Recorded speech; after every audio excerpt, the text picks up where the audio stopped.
Hello, today I would like to introduce another paper, matrix dissimilarity based on differences in moments and sparsity. I'm Tobang Lee. I studied in quantum technion and taking Berkeley courses now. This work arises from that it was finished 2 years ago, and at that time the first reason is that I consider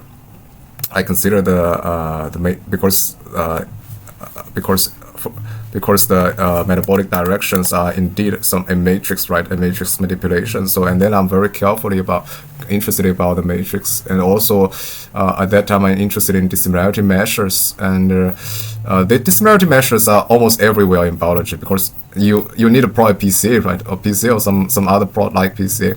And those dissimilarity measures are indeed, for example, like this, we generate dissimilarity matrix.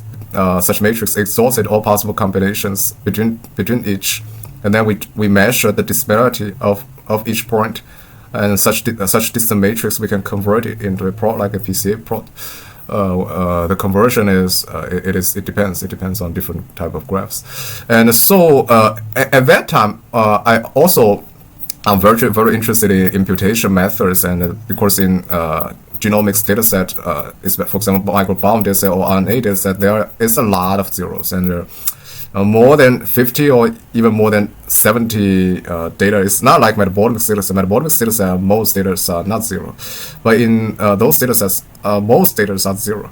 So I'm at that time I'm wondering that because they have a way that to imputing those zeros. Of course, and the current more advanced approach is imputing some non-biological zeros, and they have a zero preserving method. So at that time, I'm wondering that whether really those zeros are meaningful in some sense, and generally, although of course there may be some biologically meaningful, but what is the percentage of them, and if we in such a data set, and how meaningful the sparsity in the data set is, and this is and generally and then I consider this matrix dissimilarity based on differences in moments and sparsity. So, and first I try to classify current dissimilarity measures. Currently, there are mainly two kinds of dissimilarity measures, and one is such like the Euclidean distance or Manhattan distance. They are generally the same kinds, and just high dimensional, a little bit modification of Minkowski, and they are indeed. If you see, for example, the definition of Euclidean distances, this is the most ancient distances, dissimilarity distances. That it is just we computing the differences between 2 points and then sum it and then square root, right? So it is indeed, it reflected the changes in the mean, right? It reflected a change in the mean values. So we can say that such distances is the measures of mean dissimilarity. And to be more straightforward, we can just computing.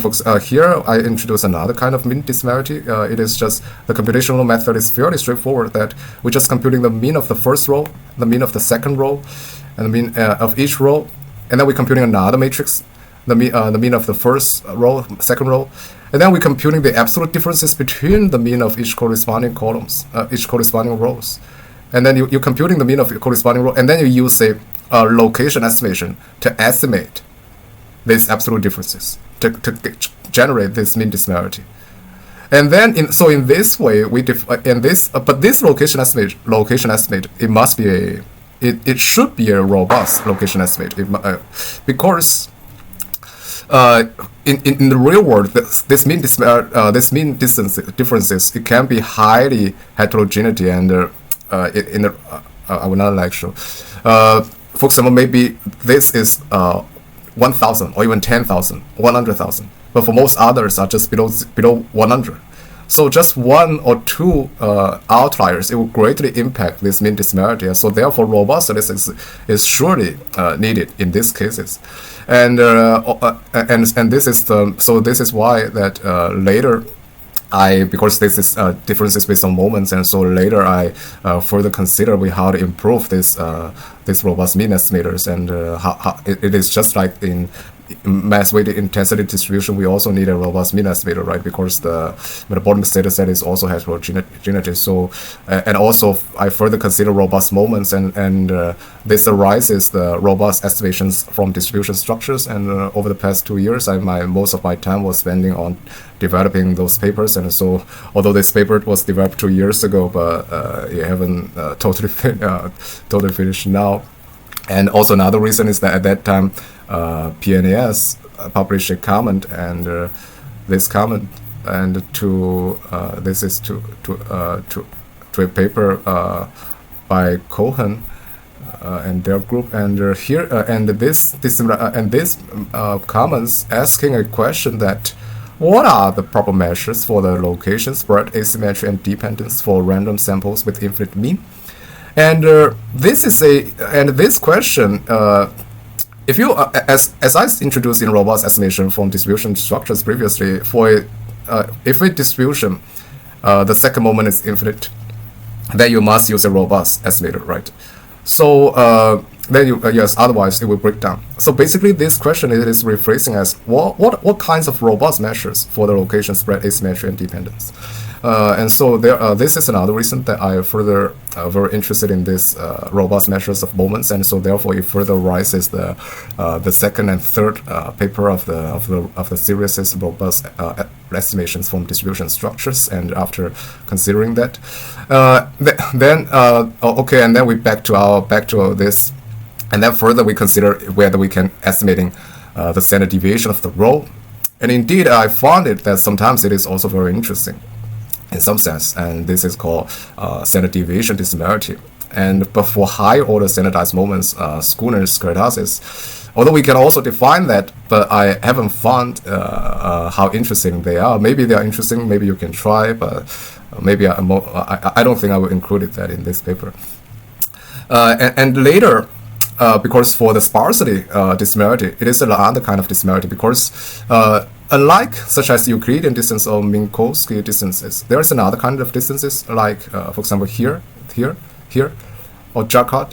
And this kind of distances, it is indeed, if you see the definition, they are indeed based on counting. They don't care about the values. They for example, this set they just care about how many values inside this set, right? It doesn't care about the exact values of those exact values. So it is indeed, we can say that it is indeed a kind of measures of dissimilarity, that of sparsity dissimilarity. Because remember that sparsity is that we only care about whether these values are zeros. So we reflected the differences between zeros and non-zeros. And so it is just also accounting how many values inside it, and that is not zero, right? And so and to further, we just straightforward defining a sparsity disparity, and it will be like this: the ZA is the percentage of zeros in the first row in the matrix A, and the ZB is the percentage of zeros in the row in matrix B. And I would like, for example, if in the first matrix, this matrix A, in the row A, there are 50% zeros. In the row B, 100% zeros. So, and then this B is more sparse, right? So you're just computing these differences of percentage zeros. And then, but there's another question that, for example, this is a matrix. Okay, this is, I just directly use this matrix. For example, this is the zeros of the first column, but for the second row, it may contain much higher values, also zero. But because these values are much higher, so I would add A1 and B1, okay? And then because this is higher, also A1, A2, and another B1, B2 are totally zero, completely zero, 100% zero. So because these values are very small, so it is more likely to become totally zero, right? And these values, although they are also zeros inside this row, but these non-zero values are very high. So the likelihood of they are become zero is much lower, right? So we reflected these differences. So that means if they become zero, and so that means the row 2A2, it is much more sparse compared to row A, right? So to reflect these differences, we further weighted the percentage zero with the differences between the mean value of each row. And So then sum it. So this generated sparsity dissimilarity, and then to further improve this work, and I also consider because, for example, in microbiome data, there are the phylogenetic tree is very important, right? And for example, if we consider A1 is E. coli, and A2, although it is not E. coli, but it belongs to the same family, Enterobacteria. They are belonging to the same family. And then in a larger sense, just like the mass weighted intensity distribution, maybe we can group summing this as the same class. And then maybe the sum of these values, if we're computing these differences, it will be more accurate if we just computing the differences between each biomarker, right? So this principle is similar.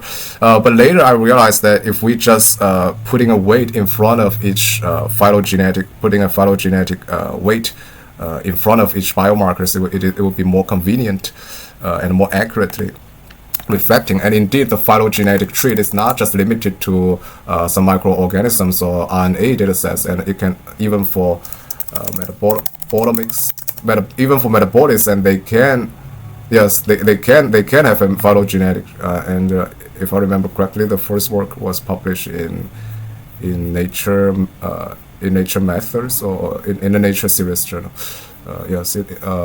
But I don't find it here.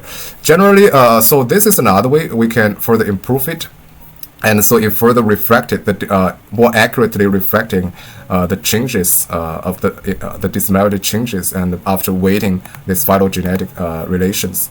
And I showed an example here. Here is that using also a COVID-19 dataset, I compare this COVID-19 with a healthy group. And this treatment is a drug that can mitigate the effects of COVID-19 infection, and then you can see in the first day, this differences is not very high, but after the last day, second and third days, it is much more. If without drug, the solvent control without drug, the COVID-19 treatment will be very different from the healthy group, but after we treat it, this differences is much smaller. So that means the infection, the negative impacts of infection was mitigated, right?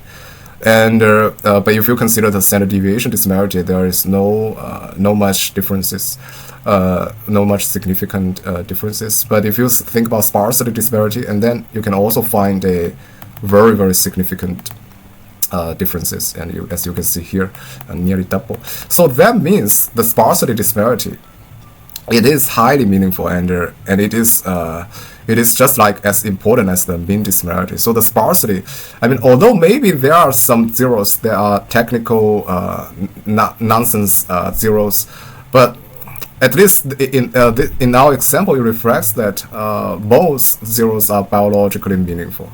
Most of them are biologically meaningful, and so if we want imputing it, we must use a zero preserving. This is a zero preserving algorithm, right? We must use a zero preserving imputational methods, and just imputing those might be highly like the technical zeros, and not you. And we should preserving those biologically meaningful zeros. And indeed, there is still many works that need to do. So I'm working with professors and students in quantum technique and also Berkeley to further improve this work. Yes, and because it already delays for a long time, I hope I can publish as soon as possible. Thank you for listening.